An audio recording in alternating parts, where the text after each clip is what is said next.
hate how powerless we are. Like, we just have to take so much from guests. Oh, you haven't figured out how to be passive aggressive? It's like server jiu-jitsu. Yeah, like when they interrupt your greeting to say Diet Coke, I like to say, "Oh, I'm sorry, I didn't realize you were in such a hurry. I'm over here introducing myself and you're literally starving." Yeah, or when they complain that another table got their food first, I'll say, "Oh, I'm sorry, I thought you ordered steaks. They got salads. Did you want salads?" Oh, I see. Or like when they say, "This isn't what I ordered," I could say, "Oh, I'm sorry. I didn't realize you never made a mistake, Mr. Perfect." No, that's...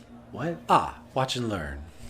Hi, can I get these dirty plates out of your way? Oh, those aren't ours. We just sat down. And can we get some menus? Did they see you at a dirty table? I am so sorry. Let me go talk to them. No, we sat here ourselves. Oh, this is your first time. Okay, so if you've never been to a sit-down restaurant, this is how it works. You give your name to the hostess, and she puts you on a little list, and then she seats you when a table is available.